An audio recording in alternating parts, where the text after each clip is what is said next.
Welcome to Tennis Spin, where we put our spin on your tennis. Today, another worst racket ever? Maybe? Stay tuned. All right, coffee sponsor of today, Jeremy Yang. Jeremy Yang writes, buy you a coffee, share with you something. I love Wilson NXT. We got the halo smiley face going on with that. You know my feelings about NXT. I feel like old NXT was better than new NXT. But unfortunately, they had to change NXT. But it's still good. It's just not as good as it was. Just my opinion. There's nothing wrong with it. I know Coach Rob loves it too. So, but thank you. Thank you for sharing. NXT is still one of the top strings in the market in terms of sales and use. So totally respect it. Totally respect it. And I do like it. I just don't use it. If you want to be my coffee sponsor of the day, network is buymeacoffee.com/tennis spin. If you want to hook up the channel, super thanks is the way. Link is below. Cheers to you, Jeremy Yang. All right. So, yeah. Extreme Pro Youtek. The Youtek's kind of worn off here. I remember when these rackets came out, there was an Extreme Pro, which is this one, and an Extreme MP that came out at the same time. These were price point rackets at about $159 from what I remember. The spec of this is exactly the same as like a Babolat Pure Drive, either the Racket but not the Plus, or the Tour, whichever generation you're in. And then the MP had the exact same specs as a regular Pure Drive. So I was like, okay, so they're trying to price point a Pure Drive. This head does look a little different. It is more kind of eggy shaped, like it is wider right here. Bulges out a little bit.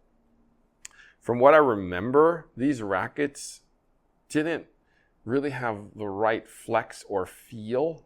It was very unpredictable when we hit it, or when I tried it, and it in order to make it feel good, you had to string it maybe on the lower side. So I strung this one with a hybrid,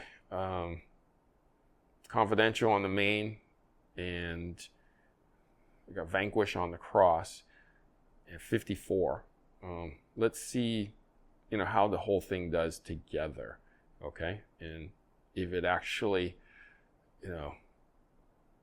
brings back memories or bad memories of back in the day. All right, let's try to hit it. See you on the court.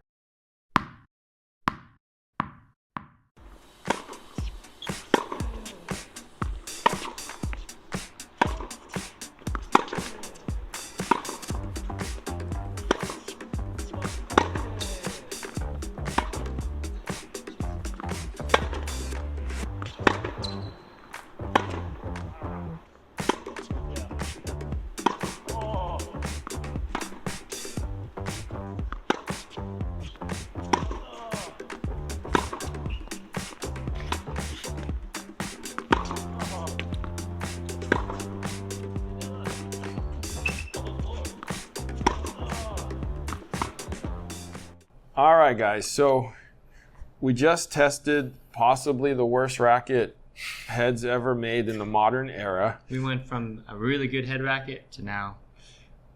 So the Head Extreme Pro, this was like a price point racket from back in the day. There was an MP version too, and there may have been a light version, but I don't think so. No, MP. MP. So this is the heavy version, which all of us should like.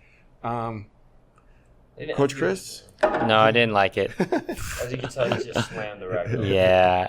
Again, like the extreme line, I don't know if this is something that I don't think it was thought out as much. It had power though, that's for sure.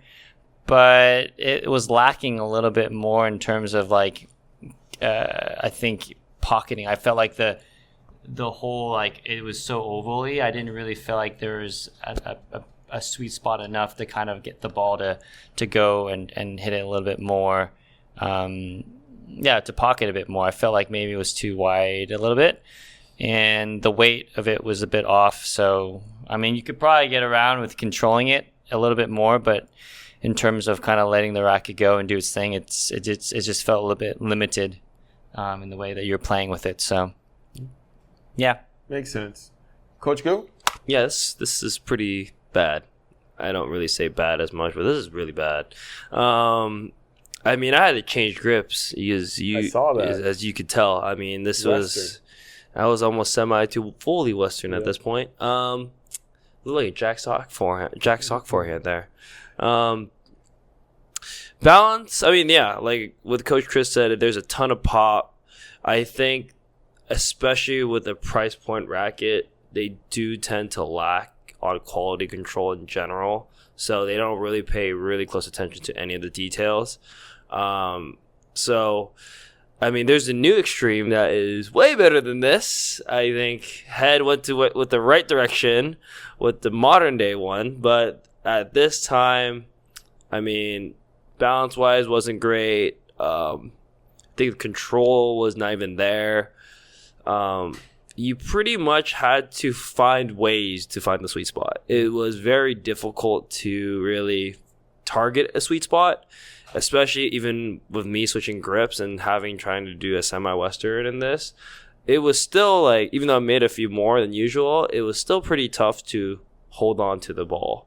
It just kind of like glided, like when it made contact, it just flew. It just didn't really snatch on. But yeah, I mean, I remember my uncle having this racket. It was the MP. I think that played better than this, surprisingly.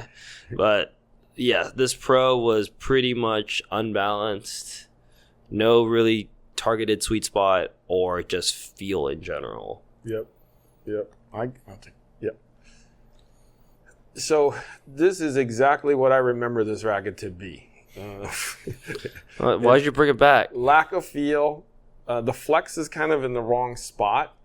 You know what it really reminded me of? When you hit the ball, it already felt like you were already falling off. That's how it felt like. When you're on impact, you knew that ball wasn't going anywhere. Yeah. So basically what happens is you lack the confidence to hit it after you hit it a few times because you don't know where it's going and you don't know what to expect. Well, I just swung. I didn't care. I just swung. I mean, you swung and the ball came down. Yeah, but like it was so unpredictable how that ball went down. Right. I think it has to do with the oval shape. I think the mold of it. You think so? Yeah. I think just that. Also, just the right here. You also you have to realize this is a price point, right? So it's a pretty like no one really care about the quality of the racket. Well, I think what they tried to do was make like a price point racket. You mean a price point racket in the form of like a Babolat, Roddick.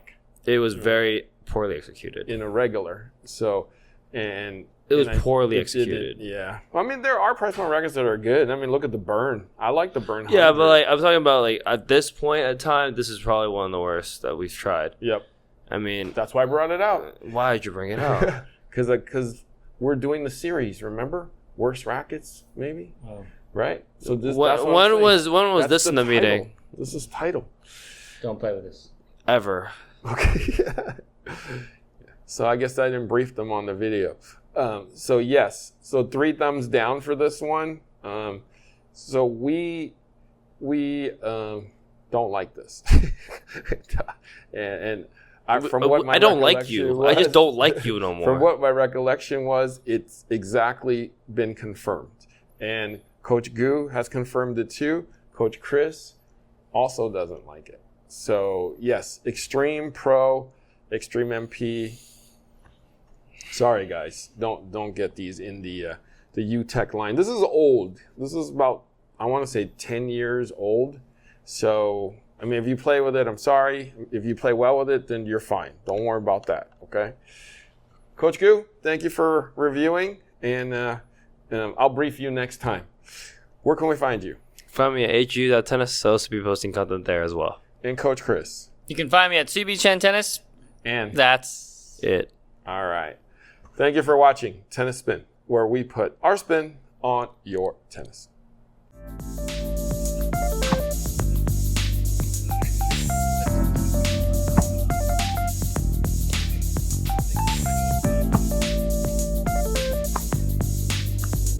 Guys, are you tired of playing against the ball machine? Ball machine always wins, and you're not really getting any interaction with people. How about playing with somebody at your level, or maybe a little bit better than you, that can improve your game? There's 27,000 people nationwide waiting for you to play with.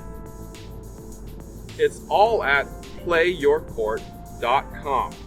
You can find your new tennis friend, join local leagues, all for less than $5 a month. You'll have access to players at your level, your speed, and make some new tennis friends. Check it out at playyourcourt.com/tennis spin. Link is below.